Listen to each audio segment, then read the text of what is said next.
दोस्तों नमस्कार, स्वागत है आप सभी का। एक बार फिर से आई चलते हैं उत्तर प्रदेश सुबह की ताजा खबरों की ओर। लेकिन उससे पहले अगर आपने अभी तक इस चैनल को सब्सक्राइब नहीं किया तो कर लें, जिससे कि आपको उत्तर प्रदेश सुबह की ताजा खबर रोजाना मिलती रहे। पहली बड़ी खबर, यूपी में कोरोना के एक्टिव केसों की संख्या पहुंची 26। यूपी में कोरोना के एक्टिव केसों की संख्या 26 पहुंच गई है। बीते 24 घंटे में कोई नया कोरोना संक्रमित मरीज सामने नहीं आया है। यूपी में फिलहाल सबसे ज्यादा मामले गौतम बुद्ध नगर में है और यहाँ 6 एक्टिव केस अभी भी मौजूद है। अलखर जेल में कार्यकर्ता से नहीं मिल पाए अखिलेश यादव। लखनऊ पुलिस ने सपा ट्विटर हैंडल के मेंबर और कार्यकर्ता मनीष जगन अग्रवाल को गिरफ्तार कर लिया है और इसकी जानकारी होते ही सपा प्रमुख अखिलेश यादव लखनऊ पुलिस मुख्यालय पहुंच गए और वहां पर कैंटीन में कार्यकर्ताओं के साथ बैठ गए। इस दौरान ज्वाइंट सीपी पीयूष मोटरिया ने अखिलेश को चाय का ऑफर किया तो उन्होंने मना कर दिया और कहा कि यहाँ की चाय नहीं पियेंगे, बाहर की पियेंगे। अखिलेश ने पुलिस अधिकारी से कहा कि हम यहाँ की चाय नहीं पी सकते, हमें यहाँ पर भरोसा नहीं है। अलखर अभद्र और अमर्यादित टिप्पणी के आरोप में समाजवादी पार्टी के ट्विटर हैंडल संचालक को गिरफ्तार कर लिया गया है। समाजवादी पार्टी प्रमुख अखिलेश यादव ने कार्रवाई का विरोध किया। इस पर डिप्टी सीएम केशव प्रसाद मौर्य ने अखिलेश यादव और उनके समर्थकों को आड़े हाथों लिया। केशव प्रसाद मौर्य ने कहा कि सोशल मीडिया पर गुंडाई करने वाले लोगों को बचाने के लिए समाजवादी पार्टी प्रमुख अपने समर्थकों के साथ पुलिस मुख्यालय पर गुंडाई करना चाहते हैं। हालांकि वो भूल गए हैं कि यह योगी आदित्यनाथ की सरकार है और यहाँ पर कानून को अपना काम करने से कोई रोक नहीं सकता।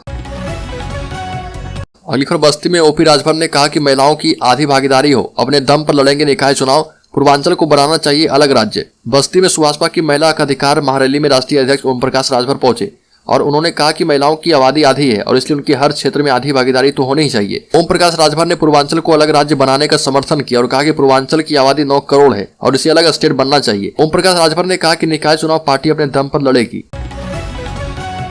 अलखर 14 जनवरी तक स्कूलों में रहेगी छुट्टी। उत्तर भारत में चल रही बर्फीली हवा के कारण ठंड का प्रकोप बरकरार है। इसे देखते हुए उन्नाव के सभी स्कूलों की छुट्टी कर दी गई है। जिले में कक्षा 1 से 8 तक के स्कूलों को बंद करने के निर्देश दिए गए और यह स्कूल 1 से 7 जनवरी तक बंद थे, लेकिन अब छुट्टी 14 जनवरी तक कर दी गई है और यह निर्देश पीएसए की तरफ से आया। अलखर योगी आदित्यनाथ ने कहा कि समय की मांग है प्राकृतिक खेती की ओर लौटें। सीएम योगी वाराणसी दौरे पर हैं और बीएचयू पहुंचे, यहाँ पर अंतर्राष्ट्रीय संगोष्ठी सुफलाम सभा को संबोधित किया और कहा कि सरकार किसानों की आय बढ़ाने पर जोर दे रही है। अब समय की मांग है कि जलवायु परिवर्तन के खतरे को देखते हुए हमें प्राकृतिक खेती पर जोर देना चाहिए। सीएम योगी ने कहा कि गंगा किनारे के जिलों में प्राकृतिक खेती को बढ़ावा दिया जाएगा और इसके लिए प्राकृतिक परिषद का गठन किया गया है। अगली खबर, उत्तर प्रदेश में नगर निकाय चुनाव टलने के बाद सपा अपने संगठन को मजबूत करने में जुट गई है, लेकिन खरमास चलने के कारण संगठन की घोषणा नहीं की जा रही है। आपको बता दें कि 14 जनवरी को खरमास खत्म हो रहा। खरमास खत्म होने के फौरन बाद ही पूर्व सीएम और सपा प्रमुख अखिलेश यादव चाचा शिवपाल सिंह के कद को बढ़ाने की तैयारी कर रहे। चाचा शिवपाल लंबे समय से भतीजे अखिलेश से नाराज चल रहे थे, जिसके बाद वो अपनी प्रगतिशील पार्टी को मजबूत करने में लगे थे। लेकिन मुलायम सिंह के निधन और मैनपुरी उपचुनाव के दौरान अखिलेश यादव पत्नी डिंपल के साथ शिवपाल यादव के घर पहुंचे थे। पारिवारिक मनमुटाव दूर होने के बाद शिवपाल ने मैनपुरी सीट से चुनाव लड़ रही डिंपल यादव को जिताने के लिए काफी मेहनत की थी। अलखर यूपी बोर्ड से आए स्कूल और इंटरमीडिएट विद्यालय खोलना आसान नहीं होगा। इसके लिए लोगों को अब संसाधनों का और इंतजाम करना होगा। शहरी क्षेत्र में विद्यालय खोलने के लिए 3000 वर्ग मीटर जमीन जरूरी होगी, जो कि पहले 650 वर्ग मीटर ही थी। इसी तरह ग्रामीण क्षेत्र में 6000 वर्ग मीटर जमीन जरूरी होगी, जो पहले 2000 वर्ग मीटर थी। इसके अलावा धरोहर राशि में भी कई गुना बढ़ोतरी की गई है। माध्यमिक शिक्षा परिषद ने इंटर कॉलेज की मान्यता में नियमों का बदलाव कर दिया है। अब कॉलेज की मान्यता में स्मार्ट क्लास, कंप्यूटर क्लास एवं विभिन्न संसाधन होना भी जरूरी किया गया है। अलखर बदायूं में आवारा कुत्तों का कहर, 27 भेड़ों की ले ली जान, 22 को किया घायल।